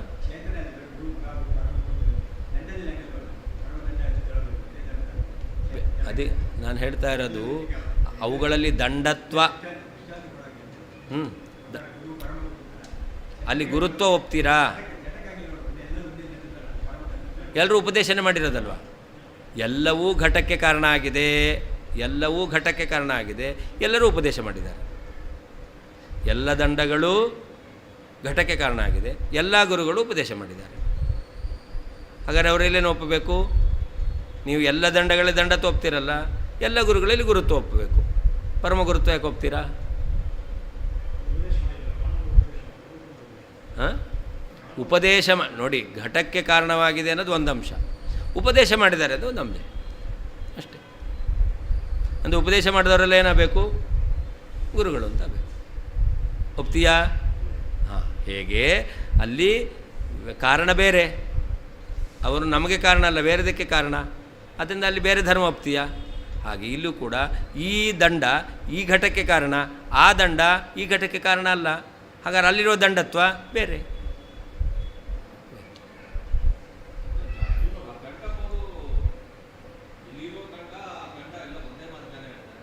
ಇರಲಿ, ಒಂದೇ ಮಾರಿ ಆಯಿತು ಅಷ್ಟೇ ಹೊರತು ಒಂದೇ ಅಲ್ವಲ್ಲ. ಅವ್ರು ಹೇಳೋದು ಎಲ್ಲ ದಂಡಗಳಲ್ಲಿ ದಂಡತ್ವ ಒಂದೇ ಇದೆ ಅಂತ. ಒಂದೇ ದಂಡತ್ವ ಎಲ್ಲ ಕಡೆಯಲ್ಲಿದೆ, ಹೌದಾ? ಹಾಂ, ಯಾವುದು ಒಂದಿದೆ? ಒಂದು ಯಾವುದಿದೆ ಹೇಳ್ರಿ? ಒಂದು ಅಂತ ಯಾವುದಿದೆ? ಹಾಂ, ಸಾದೃಶ್ಯ ಬೇರೆ ಅದು. ಅಲ್ಲಿ ಒಂದು ಇರೋದು ಯಾವುದು? ದಂಡತ್ವ ಅನ್ನೋದು ಒಂದಾ? ಇಲ್ಲಿರೋ ದಂಡತ್ವನೇ ಅಲ್ಲಿದೆಯಾ? ನೀವು ಒಪ್ಕೋತೀರಾ? ಅಷ್ಟೇ. ಅದು ಹಾಂ, ಅಲ್ಲ, ಹೈಟ್ ಬೇಕಾದ್ರೂ ಸಮಾನ ಇರಲಿ. ನಾನು ಹೇಳಿದ್ನಲ್ಲ ಈಗ, ಈ ಯುಕ್ತಿ ಮಲ್ಲಿಕ ಪುಸ್ತಕ ಎಲ್ಲರಲ್ಲೂ ಇದೆ. ಪೇಜು, ಅಕ್ಷರ ಎಲ್ಲ ಸಮಾನ, ಸೈಜು ಎಲ್ಲ ಸಮಾನ, ಏನೂ ವ್ಯತ್ಯಾಸ ಇಲ್ಲ. ಇವುಗಳಲ್ಲೆಲ್ಲ ಒಂದು ಧರ್ಮ ಇದೆ ಅಂತ ಒಪ್ತೀರಾ ನೀವು? ನಿಮ್ಗನ್ಸುತ್ತಾ? ಇಲ್ಲ, ಬೇರೆ ಬೇರೆ ಧರ್ಮ ಅಂತ. ಹಾಂ, ಆಗಲಿ, ವಿಷಯಗಳು ಅದು ಅದು ಒಂದು ಪುಸ್ತಕ ಒಂದಲ್ವಲ್ಲ, ಪುಸ್ತಕತ್ವ ಅನ್ನೋದು ಒಂದೇ ಅಂತ ಹೇಳ್ತೀರಾ ನೀವು? ಇಲ್ಲಿರುವ ಧರ್ಮ ಅಲ್ಲಿರುವ ಧರ್ಮ ಒಂದೇ ಹೇಳ್ತೀರಾ ನೀವು? ಇಲ್ಲ, ನಿಮ್ಮ ಮನಸ್ಸು ಹೇಳಲ್ಲ, ಅದು ಬೇರೆ ಅಂತಲೇ ಹೇಳುತ್ತೆ. ತತ್ರ ತತ್ರ ಘಟ ಪಟ ಮೊದಲಾದವುಗಳಿಗೆ ಅನೇಕಾನಿ ಬೇರೆ ಬೇರೆ ಕಾರಣತ್ವಾನಿ ದಂಡ ಯಂತ್ರ ಮೊದಲಾದವುಗಳು ಕಾರಣವಾಗಿರುತ್ತದೆ ಎಂಬುದಾಗಿ ತವಾಪಿಚ ನಿನಗೂ ಕೂಡ ಸಮ್ಮತವಾಗಿದೆ. ತದವಚ್ಛೇದಕಸ್ಯ ಕಾರಣತಾಕ್ಕೆ ಅವಚ್ಛೇದಕವಾದ ಧರ್ಮಗಳಿಗೂ ಕೂಡ ಅನೇಕತ್ವವು ಕಥಂ ನ ಸ್ಯಾತ್, ಯಾಕೆ ಇರಬಾರದು? ಯಾರು ಗುರುಣಾಂ ಗುರುಗಳಿಗೆ ಗುರುವಾಗಿದ್ದಾನೋ ತಸ್ಯ ಅವನಿಗೆ ಗುರುತಾಯೇವ ಪರಮಗುರುತ್ವವೇ ಶೋಭತೆ ಶೋಭಿಸುತ್ತದೆ, ಬರೀ ಗುರುತ್ವವು ಶೋಭಿಸುವುದಿಲ್ಲ. ತತ್ರ ಘಟ ಪಟ ಮೊದಲಾದವುಗಳಿಗೆ ಅನೇಕಾನಿ ಬೇರೆ ಬೇರೆ ಕಾರಣತ್ವಾನಿ ದಂಡ ಯಂತ್ರ ಮೊದಲಾದವುಗಳು ಕಾರಣವಾಗಿರುತ್ತದೆ ಎಂಬುದಾಗಿ ತವಾಪಿಚ ನಿನಗೂ ಕೂಡ ಸಮ್ಮತವಾಗಿದೆ. ತದವಚ್ಛೇದಕಸ್ಯ ಕಾರಣತಾದಲ್ಲಿ ವಿಶೇಷಣವಾಗಿರ್ತಕ್ಕಂಥ ಧರ್ಮಗಳಿಗೂ ಅನೇಕತ್ವವು ಕಥಂ ನ ಸ್ಯಾತ್, ಯಾಕೆ ಇರಬಾರದು? ಯಾರು ಗುರುಣಾಂ ಗುರುಗಳಿಗೆ ಗುರುವಾಗಿದ್ದಾನೋ ತಸ್ಯಾವನಿಗೆ ಗುರುತಾಯೇವ ಪರಮಗುರುತ್ವವೇ ಶೋಭತೆ ಶೋಭಿಸುತ್ತದೆ. ಕಾರಣತಾವಚ್ಛೇದಕತ್ವೇನಾಪಿ ನ ಜಾತೇಃ ಏಕತ್ವಸಿದ್ಧಿ ಇತ್ಯಾಹ ಅಂತ. ಕಾರಣತಾವಚ್ಛೇದಕ ಅಂತಂದರೆ ಏನರ್ಥ? ಎಲ್ಲ ಘಟಗಳಿಗೆ ದಂಡವು ಕಾರಣ ಅಂತ ಹಿರಿಯಾಗಿ ಕಾರ್ಯಕಾರಣ ಭಾವ ಹೇಳಬೇಕು. ಆವಾಗ ಎಲ್ಲ ಘಟಗಳಿಗೆ ದಂಡವು ಕಾರಣ ಅಂತ ಹೇಳಿದಾಗ ಆ ದಂಡದಲ್ಲಿ ಯಾವ ಧರ್ಮವನ್ನು ಒಪ್ಪಬೇಕು? ದಂಡತ್ವ. ಘಟತ್ವಾವಚ್ಛಿನ್ನಂ ಪ್ರತಿ ದಂಡತ್ವಾವಚ್ಛಿನ್ನಂ ಕಾರಣಂ ಅಂತ ಹೇಳಬೇಕು. ಆವಾಗ ಕಾರಣದಂಡ. ಕಾರಣತಾವಚ್ಛೇದಕ ಧರ್ಮ ಯಾವುದು? ದಂಡತ್ವ. ಅಂದರೆ ದಂಡತ್ವಾವಚ್ಛಿನ್ನಂ ಕಾರಣಂ ಅಂತ ಹೇಳಿದ್ರು. ಅದರಿಂದ ಈ ರೀತಿಯಲ್ಲಿ ಒಂದೇ ಜಾತಿ ಸಿದ್ಧವಾಗುತ್ತೆ ಅಂತ ಹೇಳ್ತೀವಿ ಅಂತಂದರೆ ಅದು ಸರಿಯಲ್ಲ. ಕಾರಣತ್ವಾನಿತಿ ಲಾಘವಾದ ಅವಚ್ಛೇದಕಸ್ಯ ಏಕತ್ವಂ ಇತಿ ಪಕ್ಷಂ ಅನ್ಯಾಪದೇಶೇನ ದೂಷಯತಿ. ಅಲ್ಲ, ಎಲ್ಲ ದಂಡಗಳಲ್ಲಿ ದಂಡತ್ವ ಅಂತ ಒಂದೇ ಧರ್ಮ ಒಪ್ಪಿದ್ರೆ ಆವಾಗ ಲಾಘವ ಇದೆ. ದಂಡತ್ವ ಬೇರೆ ಬೇರೆ ಅಂತಂದರೆ ಎಷ್ಟು ದಂಡತ್ವ ಒಪ್ಪಬೇಕಾಗುತ್ತೆ? ಗೌರವ ಬರುತ್ತಲ್ಲ.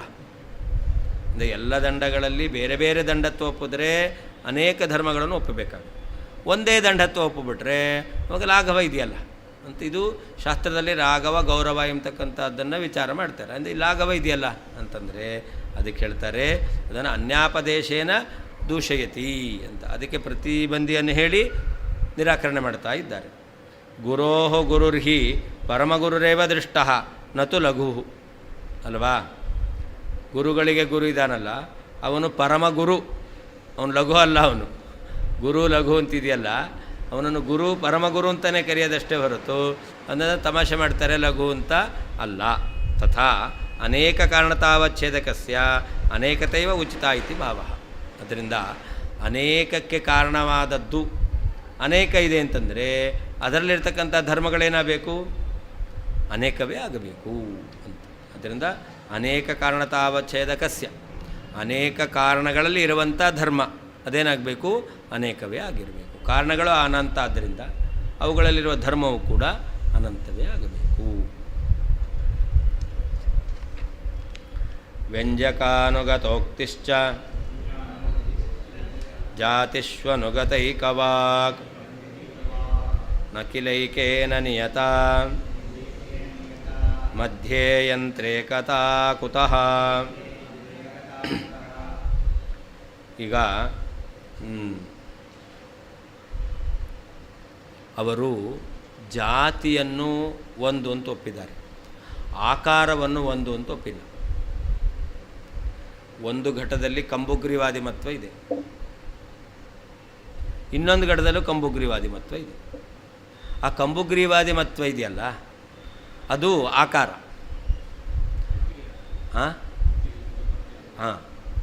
ಅದೇ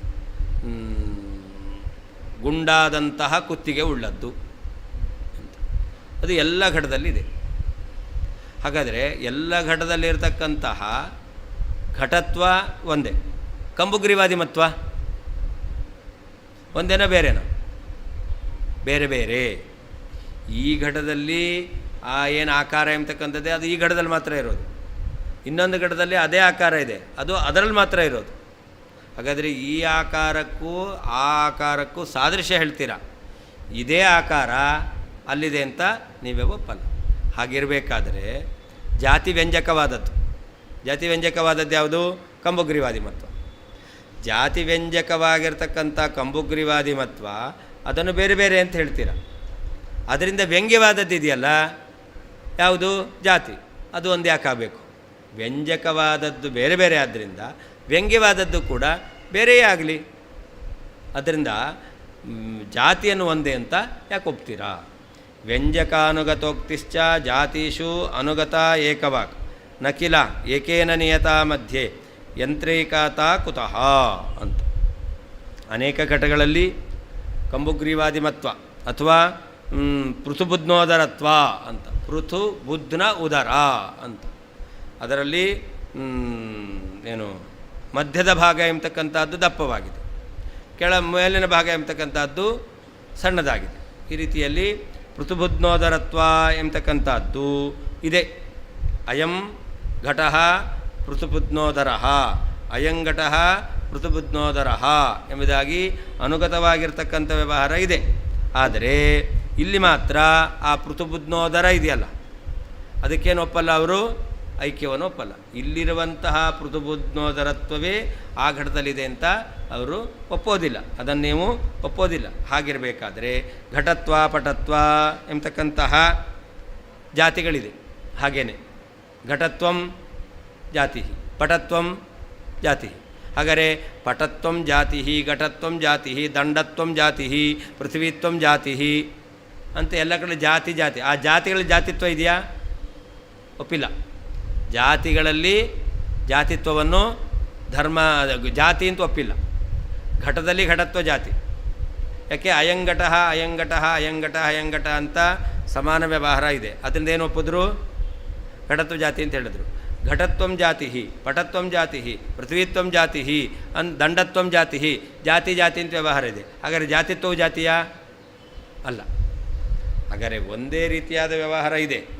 ಅಯಂಘಟ ಪೃಥುಬುಧ್ನೋದರ ಅಯಂಘಟ ಪೃಥುಬುಧ್ನೋದರ ಅಯಂಘಟ ಪೃಥುಬುಧ್ನೋದರ ಎಂಬುದಾಗಿ ಎಲ್ಲ ಕಡೆಯಲ್ಲೂ ಪೃಥುಬುಧ್ನೋದರ ಎಂಬತಕ್ಕಂಥ ಸಮಾನವಾದಂತಹ ಅನುಗತ ವ್ಯವಹಾರ ಇದೆ. ಅಲ್ಲಿ ಪೃಥುಬುಧ್ನೋದರತ್ವವನ್ನು ಜಾತಿ ಅಂತ ಒಪ್ಪಲಿಲ್ಲ ನೀವು. ಘಟತ್ವಂ ಜಾತಿ ಬಡತ್ವಂ ಜಾತಿ ದಂಡತ್ವಂ ಜಾತಿ ಪೃಥ್ವಿತ್ವಂ ಜಾತಿ ಅಂತ ಅನುಗತವಾದ ವ್ಯವಹಾರ ಇದೆ. ಜಾತಿಯಲ್ಲಿ ಜಾತಿತ್ವವನ್ನು ನೀವು ಒಪ್ಪಲಿಲ್ಲ. ಹೀಗೆ ಯಾವ ರೀತಿಯಲ್ಲಿ ಅನುಗತವಾಗಿರ್ತಕ್ಕಂಥ ವ್ಯವಹಾರ ಇದ್ದರೂ ಕೂಡ ಅವುಗಳಲ್ಲಿ ನಿಯಾಮಕವಾಗಿರ್ತಕ್ಕಂತಹ ಜಾತಿತ್ವವನ್ನು ನೀವು ಒಪ್ಪೋದಿಲ್ಲ. ಅದರಿಂದ ನಿಯಾಮಕವಾದದ್ದು ಒಂದೇ ಇರಬೇಕು ಅಂತ ನಿಯಮ ಇಲ್ಲ. ಅಯಂ ಪೃಥುಬುಧ್ನೋದರ ಅಯಂ ಪೃಥುಬುಧ್ನೋದರ ಅಯಂ ಪೃಥುಬುಧ್ನ ನಿಯಾಮಕವಾದದ್ದು ಒಂದೇ ಇದೆಯಾ? ಸಮಾನ ವ್ಯವಹಾರ ಇದೆ. ಹಾಗಿರ್ಬೇಕಾದ್ರೆ ಅಯಂಘಟ ಎಂಬತಕ್ಕಂಥ ವ್ಯವಹಾರಕ್ಕೆ ಮಾತ್ರ ನಿಯಾಮಕವಾದದ್ದು ಒಂದು ಬೇಕು ಅಂತ ಯಾಕೆ ಹೇಳ್ತೀರಾ ಅಂತ ನಾವು ಕೇಳ್ತೀವಿ ಅಂತ. ವ್ಯಂಜಕಾನುಗತೋಕ್ತಿಶ್ಚ ಜಾತಿಗೆ ವ್ಯಂಜಕವಾಗಿರ್ತಕ್ಕಂತಹ ಪೃಥುಬುಧ್ನೋದರತ್ವಾದಿಗಳಲ್ಲಿ ಅನುಗತೋಕ್ತಿಶ್ಚ ಪೃಥುಬುಧ್ನೋದರ ಅಯಂ ಘಟ ಪೃಥುಬುಧ್ನೋದರ ಅಯಂ ಘಟ ಪೃಥುಬುಧ್ನೋದರ ಎಂಬುದಾಗಿ ಈ ಅನುಗತವಾಗಿರ್ತಕ್ಕಂತಹ ವ್ಯವಹಾರವು, ಹಾಗೆ ಜಾತಿಷು ಘಟತ್ವಂ ಜಾತಿ ಪಟತ್ವಂ ಜಾತಿ ದಂಡತ್ವಂ ಜಾತಿ ಪೃಥ್ವಿತ್ವಂ ಜಾತಿ ಎಂಬುದಾಗಿ ಈ ಜಾತಿಗಳಲ್ಲಿ ಅನುಗತ ಏಕವಾಕ್ ಜಾತಿ ಜಾತಿ ಎಂಬತಕ್ಕಂತಹ ವ್ಯವಹಾರ ಎಂಬತಕ್ಕಂಥದ್ದು ಏಕೇನ ಒಂದೇ ಧರ್ಮದಿಂದ ನ ನಿಯಂತಾಕಿಲ ನಿಯಮಿಸಲ್ಪಟ್ಟಿಲ್ಲ ತಾನೇ, ಅದನ್ನು ನೀವು ಒಪ್ಪಿಲ್ಲ. ಹಾಗಿರಬೇಕಾದ್ರೆ ಮಧ್ಯೆ ಘಟೋಯಂ ಘಟೋ ಅಯಂ ಘಟ ಅಯಂ ಘಟ ಎಂಬತಕ್ಕಂತಹ ಅನುಗತ ವ್ಯವಹಾರದಲ್ಲಿ ಮಾತ್ರ ಯಂತ್ರೇಕತಾ ಕುತಃ ನಿಯಾಮಕವಾದ ಜಾತಿ ಒಂದೇ ಇರಬೇಕೆಂಬುದಾಗಿ ಯಾಕೆ ನೀವು ಒಪ್ಪಬೇಕು? ವ್ಯಂಜಕ ಅನುಗತೋಕ್ತಿಶ್ಚ ಜಾತಿಗೆ ವ್ಯಂಜಕವಾಗಿರ್ತಕ್ಕಂತಹ ಪೃಥುಬುಧ್ನೋದರತ್ವ ಅಯಂ ಪೃಥುಬುಧ್ನೋದರ ಅಯಂ ಪೃಥುಬುಧ್ನೋದರ ಎಂಬತಕ್ಕಂತಹ ಈ ಆಕಾರಗಳಲ್ಲಿ ಅನುಗತೋಕ್ತಿಶ್ಚ ಇದು ಪೃಥುಬುಧ್ನೋದರ ಇದು ಪೃಥ್ನೋದರ ಎಂಬತಕ್ಕಂತಹ ವ್ಯವಹಾರವು, ಹಾಗೆ ಜಾತಿಷು ಘಟತ್ವಂ ಜಾತಿ ಪಟತ್ವಂ ಜಾತಿ ದಂಡತ್ವಂ ಜಾತಿ ಪೃಥ್ವಿತ್ವಂ ಜಾತಿ ಎಂಬುದಾಗಿ ಇದು ಜಾತಿ ಇಜು ಜಾತಿ ಎಂಬುದಾಗಿ ಈ ವ್ಯವಹಾರಗಳಲ್ಲಿಯೂ ಕೂಡ ಅನುಗತ ಏಕವಾಕ್ ಅನುಗತವಾಗಿರ್ತಕ್ಕಂತಹ ಒಂದು ಧರ್ಮವು ಜಾತಿ ಎಂಬತಕ್ಕಂಥಗಳಲ್ಲಿ ಏಕೇನ ಒಂದು ಧರ್ಮದಿಂದ ನ ನಿಯಂತ ಅದು ನಿಯಮಿಸಲ್ಪಟ್ಟಿಲ್ಲ. ಅರ್ಥಾತ್ ಜಾತಿತ್ವ ಎಂಬತಕ್ಕಂಥ ಒಂದು ಧರ್ಮವನ್ನು ಪೃಥುಬುಧ್ನೋದರತ್ವ ಎಂಬತಕ್ಕಂಥ ಧರ್ಮವನ್ನು ಒಪ್ಪಿಲ್ಲ. ಹಾಗಿರಬೇಕಾದ್ರೆ ಮಧ್ಯದಲ್ಲಿ ಅಯಂಘಟ ಎಂಬತಕ್ಕಂತಹ ವ್ಯವಹಾರದಲ್ಲಿ ಮಾತ್ರ ಯಂತ್ರೇಕತಾ ಕುತಃ ನಿಯಾಮಕವಾದದ್ದು ಜಾತಿ ಎಂಬುದಾಗಿ ಒಂದೇ ಎಂಬುದಾಗಿ ಯಾಕೆ ಹೇಳಬೇಕು? ವ್ಯಂಜಕಸ್ಯ ಜಾತಿ ವ್ಯಂಜಕಸ್ಯ ಜಾತಿಗೆ ವ್ಯಂಜಕವಾದದ್ದು ಯಾವುದು? ಪೃಥುಬುಧ್ನೋದರತ್ವ. ಘಟದಲ್ಲಿರುವ ಆಕಾರ ಇದೆಯಲ್ಲ ಅದು ಘಟತ್ವ ಇದೆ, ಘಟತ್ವ ಜಾತಿಯನ್ನು ತಿಳಿಸ್ಕೊಡುತ್ತೆ. ಆದ್ದರಿಂದ ಘಟತ್ವ ಜಾತಿಗೆ ವ್ಯಂಜಕ ಅದು ಪೃಥುಬುಧ್ನೋದರತ್ವ, ಅದು ಜಾತಿ ವ್ಯಂಜಕ. ಅದೇ ಪೃಥುಬುಧ್ನೋದರಾಕಾರತ್ವಾದೇಹೇ ಅನುಗತೋಕ್ತಿ ಅಂದರೆ ಏನರ್ಥ? ಪೃಥುಬುಧ್ನೋದರಾಕಾರ ಅಯಂ ಪೃಥುಬುಧ್ನೋದರಾಕಾರ ಅಯಂ ಇತ್ಯಾದಿ ರೂಪ. ಈ ಘಟವನ್ನು ನೋಡಿದರೆ ಇದು ಪೃಥುಬುಧ್ನೋದರ ಆಕಾರ ಉಳ್ಳದ್ದು, ಈ ಘಟ ನೋಡಿದರೆ ಪೃಥುಬುಧ್ನೋದಾಕಾರ ಉಳ್ಳದ್ದು ಅಂತ ಹೇಳ್ತಾರೆ. ಆದರೆ ಪೃಥುಬುಧ್ನೋದರತ್ವ ಎಂಬತಕ್ಕಂಥದ್ದೇನಲ್ಲ, ಜಾತಿ ಅಲ್ಲ. ಹಾಗೆ ಜಾತಿಷು ಘಟತ್ವ ಪಟತ್ವಾದಿಷು ಅನುಗತ ಏಕವಾಕ್ ಇಯಂ ಜಾತಿರಿಯಂ ಜಾತಿ ಘಟತ್ವಂ ಜಾತಿ ಪಟತ್ವಂ ಜಾತಿ ಎಂಬುದಾಗಿ ಇತ್ಯಾದಿ ರೂಪ ಅನುಗತವಾಗಿರ್ತಕ್ಕಂಥ ವ್ಯವಹಾರ ಇದೆ. ಏಕೇನ ಧರ್ಮೇಣ ನಿಯಂತಾನ ಇಲ್ಲಿ ಜಾತಿತ್ವ ಎಂಬತಕ್ಕಂತಹ ಒಂದು ಧರ್ಮವನ್ನು ನೀವು ಒಪ್ಪಿಲ್ಲ. ವ್ಯವಹಾರದ್ವಯೇ ತ್ವಯಾಪಿ ಜಾತಿ ಪ್ರಯೋಜ್ಯತ್ವ ಅನಂಗೀಕಾರಾತ್ ಈ ಎರಡೂ ವ್ಯವಹಾರಗಳಲ್ಲಿ ಯಾವುದು? ಅಯಂ ಪೃಥುಬುಧ್ನೋದರಾಕಾರ ಇಯಂ ಜಾತಿ ಎಂಬತಕ್ಕಂತಹ ಅನುಗತವಾದ ವ್ಯವಹಾರ ಎಂಬತಕ್ಕಂಥದ್ದನ್ನು ಜಾತಿ ಪ್ರಯೋಜ್ಯ ಎಂಬುದಾಗಿ ನೀವು ಒಪ್ಪಿಲ್ಲ. ಯಾಕೆ ಪೃಥುಬುದ್ಧೋದರತ್ವವನ್ನು ಜಾತಿ ಅಂತ ಒಪ್ಪಿಲ್ಲ, ಜಾತಿಯಲ್ಲಿ ಜಾತಿತ್ವವನ್ನು ನೀವು ಜಾತಿ ಅಂತ ಒಪ್ಪಿಲ್ಲ. ಮಧ್ಯೆ ಘಟೋಯಮಿತ್ಯಾದಿ ಅನುಗತ ವ್ಯವಹಾರೇ, ಮಧ್ಯದಲ್ಲಿ ಅಯಂಘಟ ಎಂಬತಕ್ಕಂತಹ ವ್ಯವಹಾರದಲ್ಲಿ ಯಂತ್ರೇಕತ ನಿಯಾಮಕ ಜಾತ್ಯೇಕತ, ನಿಯಾಮಕವಾದ ಜಾತಿ ಒಂದೇ ಎಂಬುದಾಗಿ ಯಾಕೆ ಒಪ್ಪಬೇಕು? ಪ್ರಳಯೇ ಸರ್ವದೇಶೇ ಚ ಜಾತಿರ್ನಿಸ್ತ್ಯಾಸ್ತಿ ಚೇತ್ತದಾ ವ್ಯಕ್ತ್ಯಾನಾಯುತ ಸಿದ್ಧಾ ಸಾ ಯಾವಶ್ಯಂ ನಾಪರಾಶ್ರಯ. ಅವರು ಹೇಳೋದು ಅಯುತ ಸಿದ್ಧವಾದವುಗಳಿಗೆ ಸಮವಾಯ ಸಂಬಂಧ, ಅಯುತ ಸಿದ್ಧವಾದವುಗಳಿಗೆ ಸಮವಾಯ ಸಂಬಂಧ ಎಂಬುದಾಗಿ ಅವರು ಹೇಳ್ತಾರೆ. ಈಗ ಘಟ ಮತ್ತು ಘಟತ್ವ ಇದೆಯಲ್ಲ, ಇದು ಅಯುತ ಸಿದ್ಧಗಳಲ್ಲ. ಆದ್ದರಿಂದ ಇವುಗಳಿಗೆ ಸಮವಾಯ ಸಂಬಂಧ ಹೇಳಲಿಕ್ಕೆ ಬರಲ್ಲ. ಈಗ ಘಟೇ ಘಟತ್ವಂ ಅಂತ ಹೇಳ್ತಾರೆ. ಘಟೇ ಘಟತ್ವಂ ಅಂತ ವ್ಯವಹಾರ ಕೂಡಿಸ್ಬೇಕಾದ್ರೆ ಇದು ಈಗ ಭೂತಲೇ ಘಟ ಅಂತ ಹೇಳ್ತೀರ. ಭೂತಲೇ ಘಟ ಅಂತ ವ್ಯವಹಾರ ಮಾಡಿದಾಗ ಯಾವ ಸಂಬಂಧ? ಸಂಯೋಗ ಸಂಬಂಧ. ಭೂತಲೇ ಘಟ ಅಂತ ಹೇಳಿದಾಗ ಭೂತಲಕ್ಕೂ ಘಟಕ್ಕೂ ಸಂಯೋಗ ಸಂಬಂಧ. ಸಂಯೋಗ ಸಂಬಂಧನ ಇಟ್ಟುಕೊಂಡು ವ್ಯವಹಾರ ಕೂಡಿಸ್ತೀರ. ಹಾಗೆ ಘಟೇ ಘಟತ್ವಂ ಅಂತ ವ್ಯವಹಾರ ಕೊಡುತ್ತೆ. ಘಟೇ ಘಟತ್ವಂ ಅಂತ ವ್ಯವಹಾರ ಕೊಡಬೇಕಾದ್ರೆ ಈ ವ್ಯವಹಾರಕ್ಕೆ ಒಂದು ಸಂಬಂಧ ಬೇಕು. ಯಾವ ಸಂಬಂಧ? ಸಂಯೋಗ ಆಗುತ್ತಾ? ಇಲ್ಲ. ಆದ್ದರಿಂದಾಗಿ ಏನು ಹೇಳಬೇಕು? ಸಮವಾಯ ಸಂಬಂಧ. ಆ ಸಮವಾಯ ಸಂಬಂಧ ಯಾವ್ಯಾವುದಕ್ಕೆ ಅಂತಂದರೆ ಅವರು ಅಯುತ ಸಿದ್ಧವಾದವುಗಳು ಯಾವುದೋ ಅವುಗಳಿಗೆ ಏನರ್ಥ? ಸಮವಾಯ ಸಂಬಂಧ ಅಂತ ಹೇಳ್ತೀರ. ಈಗ ಘಟ ಮತ್ತು ಘಟತ್ವ ಅದು ಅಯುತ ಸಿದ್ಧ ಅಂತ ಹೇಳ್ತೀರ. ಆದರೆ ಅವುಗಳಿಗೆ ಅಯುತ ಸಿದ್ಧತಾ ಎಂಬತಕ್ಕಂಥದ್ದು ನಾ ಅಯುತ ಸಿದ್ಧತಾ, ಅದು ಅಯುತ ಸಿದ್ಧ ಆಗಲಿಲ್ಲ. ಯಾಕೆ ಅಂತಂದರೆ ಘಟತ್ವವನ್ನು ನಿತ್ಯ ಅಂತ ಒಪ್ತಾರೆ. ಜಾತಿ ಇದೆಯಲ್ಲ, ಜಾತಿಯನ್ನು ಏನಂತ ಒಪ್ತಾರೆ ಅವರು? ಹಿಂದೆ ಹೇಳಿದಾರ ನಿತ್ಯಂ ಅನೇಕಾನುಗತಂ ಸಾಮಾನ್ಯಂ, ನಿತ್ಯಂ ಏಕಂ ಅನೇಕಾನುಗತಂ. ಅದು ನಿತ್ಯ ಒಂದು, ಅನೇಕದಲ್ಲಿದೆ ಅಂತ. ಹಾಗಾದರೆ ಜಾತಿ ನಿತ್ಯ. ಪ್ರಳಯ ಕಾಲದಲ್ಲಿ ಘಟ ಇದೆಯಾ? ಇಲ್ಲ. ನಿತ್ಯವಾದ ಘಟತ್ವ ಇರಬೇಕು. ನಿತ್ಯ ಅಂತ ಹೇಳಿದ ಮೇಲೆ ಪ್ರಳಯ ಕಾಲದಲ್ಲಿ ಇರಬೇಕೋ ಬೇಡವಾ? ಇರಬೇಕು. ಜಾತಿಯನ್ನು ನಿತ್ಯ ಅಂತ ಒಪ್ಪಿದ್ದೀರಾ. ನಿತ್ಯವಾದ ಘಟತ್ವ ಜಾತಿ ಪ್ರಳಯ ಕಾಲದಲ್ಲಿ ಇದೆ. ಅದಕ್ಕೆ ಆಧಾರವಾದಂಥ ಘಟ ಇಲ್ಲ. ಅಯುತ ಸಿದ್ಧ ಅಂದ್ರಲ್ಲ, ಹೇಗೆ? ಅಯುತ ಸಿದ್ಧವಾದವುಗಳೇ ಸಮವಾಯ ಅಂತ ಹೇಳ್ತೀರಾ. ಒಂದನ್ನು ಬಿಟ್ಟು ಒಂದು ಇರಬಾರ್ದು. ಘಟವನ್ನು ಬಿಟ್ಟು ಘಟತ್ವ ಇಲ್ಲ, ಘಟತ್ವವನ್ನು ಬಿಟ್ಟು ಘಟ ಇಲ್ಲ. ಈಗ ನೋಡಿದ್ರೆ ಪುಸ್ತಕ ಅಂದರೆ ಪುಸ್ತಕತ್ವ ಇರಲೇಬೇಕು. ಪುಸ್ತಕತ್ವ ಇದೆ ಅಂದರೆ ಪುಸ್ತಕ ಇರಲೇಬೇಕು. ಪುಸ್ತಕ ಇಲ್ಲದೇನೆ ಪುಸ್ತಕತ್ವ ಇಲ್ಲ, ಪುಸ್ತಕತ್ವ ಇಲ್ಲದೇನೆ ಪುಸ್ತಕ ಇಲ್ಲ ಅಲ್ವಾ? ಆದ್ದರಿಂದ ಅಯುತ ಸಿದ್ಧ ಅಂತ ಹೇಳಬೇಕು. ಆದರೆ ಪ್ರಳಯ ಕಾಲದಲ್ಲಿ ನಿಮ್ಮತ ಪ್ರಕಾರ ಪುಸ್ತಕತ್ವ ಇದೆ. ಯಾಕೆ? ಅದು ನಿತ್ಯ. ಜಾತಿಯ ನಿತ್ಯ ಅಂತ ಒಪ್ಪಿದ್ದೀರಾ. ಅದರಿಂದ ಏನಿದೆ? ಪುಸ್ತಕತ್ವ ಇದೆ. ಆದರೆ ಪುಸ್ತಕ ಇದೆಯಾ? ಇಲ್ಲ. ಹಾಗಾದ್ರೆ ಅಯುತ ಸಿದ್ಧ ಆಗಲಿಲ್ಲ. ಹಾಗಾದರೆ ಪುಸ್ತಕಕ್ಕೂ ಪುಸ್ತಕತ್ವಕ್ಕೂ ಸಮವಾಯ ಸಂಬಂಧ ಅಂತ ಹೆಂಗೆ ಹೇಳ್ತೀರಾ? ಅಯುತ ಸಿದ್ಧವಾದಗಳು ಸಮವಾಯ ಅಂತ ಹೇಳ್ತೀರಾ. ಸಮಯ ಹೇಳಲಿಕ್ಕೆ ಬರುವುದಿಲ್ಲ. ನಿತ್ಯವಾಗಿರ್ತಕ್ಕಂಥದ್ದು ಜಾತಿ. ಪ್ರಳಯ ಕಾಲದಲ್ಲಿ ಎಲ್ಲ ಕಾಲದಲ್ಲಿದೆ. ಜಾತಿಯನ್ನೇನಂತ ಒಪ್ಪಿದ್ದಾರೆ ಅವರು? ನಿತ್ಯ ಮತ್ತು ಎಲ್ಲ ಕಡೆಯಲ್ಲಿ ವ್ಯಾಪ್ತವಾದದ್ದು ಎಂಬುದಾಗಿ ಒಪ್ಪಿದ್ದಾರೆ.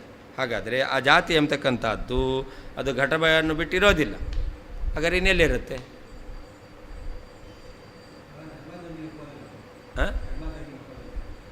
ಜಾತಿ ಬೇರೆ,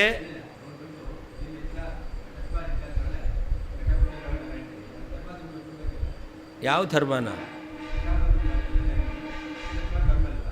ಹೌದು, ಎಲ್ಲ ಧರ್ಮವೂ ಅಲ್ಲ. ಜಾತಿ ರೂಪವಾದ ಧರ್ಮ ಇದೆಯಲ್ಲ, ಅದು ನಿತ್ಯ ಅಂತ ಹೇಳೋದು. ಈ ಪೃಥುಬುದ್ಧೋದರತ್ವ ಧರ್ಮವನ್ನು ಒಪ್ತಾರೆ. ಪೃಥುಬುದ್ಧೋದರತ್ವ ಜಾತಿ ಅಲ್ಲ, ಅದು ನಿತ್ಯ ಅಲ್ಲ. ಜಾತಿ ಆದದ್ದು ನಿತ್ಯ.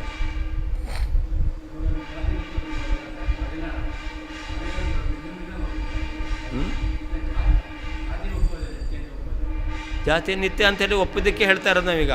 ಜಾತಿಯನ್ನು ಒಪ್ತಾರೆ, ಜಾತಿಯನ್ನು ನಿತ್ಯ ಅಂತ ಒಪ್ತಾರೆ ತಾರ್ಕಿಕರು. ಜಾತಿಯನ್ನು ನಿತ್ಯ ಅಂತ ಒಪ್ತಾರೆ. ಅದಕ್ಕೆ ನಾವು ಪ್ರಶ್ನೆ ಮಾಡ್ತಾ ಇದ್ದೇವೆ. ಜಾತಿ ಮತ್ತು ವ್ಯಕ್ತಿಗಳಿಗೆ ನೀವು ಅಯುತ ಸಿದ್ಧವಾದವುಗಳು ಅಂಥೇಳಿ ಸಮಯ ಸಂಬಂಧ ಹೇಳ್ತೀರ. ಆದರೆ ಅದು ಅಯುತ ಸಿದ್ಧವೇ ಅಲ್ಲ. ಯಾಕೆ ಪ್ರಳಯ ಕಾಲದಲ್ಲಿ ಜಾತಿ ನಿತ್ಯ ಅಂತೇಳಿದ ಜಾತಿ ಇದೆ, ಧರ್ಮೀಯವಾದ ಘಟ ಇಲ್ಲ. ಹಾಗಾದರೆ ಒಂದನ್ನು ಬಿಟ್ಟು ಒಂದಿರಬಾರ್ದು, ಒಂದು ಬಿಟ್ಟಿದೆ, ಅಯುತ ಸಿದ್ಧ ಹೇಗೆ? ಅದರಿಂದ ಅವುಗಳಿಗೆ ಸಮಯ ಸಂಬಂಧ ಅಂತ ಹೇಗೆ ಹೇಳ್ತೀರಿ? ಹಾಂ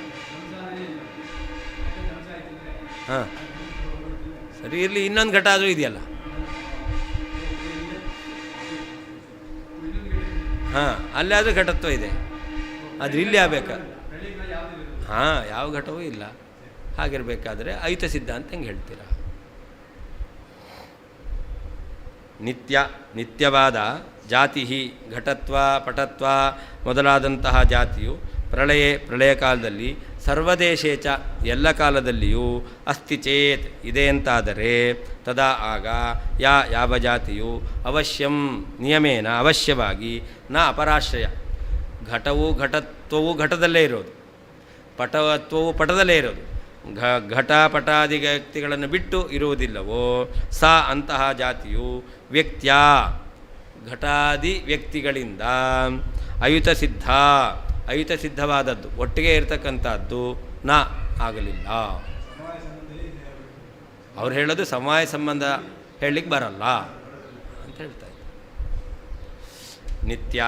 ನಿತ್ಯವಾದ ಜಾತಿ ಘಟತ್ವ ಪಟತ್ವ ಮೊದಲಾದ ಜಾತಿಯು ಪ್ರಳಯ ಕಾಲದಲ್ಲಿ ಸರ್ವದೇಶೇಚ ಎಲ್ಲ ಕಾಲದಲ್ಲಿಯೂ ಕೂಡ ದೇಶದಲ್ಲಿಯೂ ಕೂಡ ಅಸ್ತಿ ಚೇತ್ ಇದೆ ಅಂತಾದರೆ ತದಾ ಆಗ ಯಾವ ಜಾತಿಯು ಅವಶ್ಯವಾಗಿ ನ ಅಪರಾಶ್ರಯ ಘಟ ಪಟ ಮೊದಲಾದವನ್ನು ಬಿಟ್ಟು ಬೇರೆಯವರಲ್ಲಿ ಇರುವುದಿಲ್ಲ ಅಂತಾಯಿತು. ಆ ಜಾತಿಯು ವ್ಯಕ್ತಿಯಾದ ಘಟಪಟಗಳಿಂದ ಅಯುತ ಸಿದ್ಧ ಎಂಬುದಾಗಿ ಹೇಳಲಿಕ್ಕೆ ಬರೋದಿಲ್ಲ. ಅಯುತ ಸಿದ್ಧವಾದವುಗಳಿಗೆ ಸಮವಾಯ ಅಂತ ಹೇಳ್ತೀರಾ, ಮತ್ತು ಘಟಕ್ಕೂ ಘಟತ್ವಕ್ಕೂ ಸಮವಾಯ ಸಂಬಂಧ ಅಂತ ಹೇಳಲಿಕ್ಕೆ ಬರಲ್ಲ, ಬೇರೆ ಸಂಬಂಧ ಅಲ್ಲ. ಹಾಗಾದರೆ ಘಟತ್ವಗಳಿಗೆ ಸಂಬಂಧ ಇಲ್ಲ ಅಂತ ಹೇಳಬೇಕಾಗತ್ತೆ ಅಂತ ಸಮವಾಯವನ್ನು ಖಂಡನೆ ಮಾಡುವ ಮೂಲಕ ಜಾತಿಯನ್ನು ಇಲ್ಲ ಅಂತ ಹೇಳ್ತಾ ಇದ್ದಾರೆ.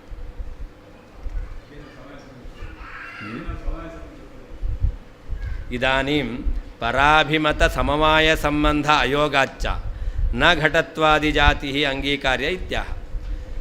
ಘಟತ್ವಗಳಿಗೆ ಸಮವಾಯ ಸಂಬಂಧವನ್ನು ಒಪ್ಪಿದ್ದಾರೆ, ಘಟತ್ವಗಳಿಗೆ ಸಮವಾಯ ಸಂಬಂಧ ಹೇಳಲಿಕ್ಕೆ ಬರಲ್ಲ, ಆದ್ದರಿಂದಲೂ ಘಟತ್ವ ಜಾತಿ ಅಲ್ಲ ಅಂತ ಈಗ ಹೇಳ್ತಾ ಇದ್ದಾರೆ. ಸಾ ಜಾತಿ ಅಂತ ಅರ್ಥ. ಘಟತ್ವಾದಿ ಜಾತೆ ಘಟಾದಿ ವ್ಯಕ್ತ್ಯಾಯುತ ಸಿದ್ಧತ್ವಾಭಾವಾತ್ ನ ತಯೋ ಸಮವಾಯ.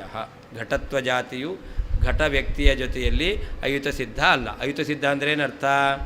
ಇದಿದೆ ಅಂದರೆ ಅದಿರಬೇಕು, ಅದಿದೆ ಅಂದರೆ ಇದಿರಬೇಕು, ಅದಿಲ್ಲ ಅಂದರೆ ಇದಿಲ್ಲ, ಇದಿಲ್ಲ ಅಂದರೆ ಅದಿಲ್ಲ.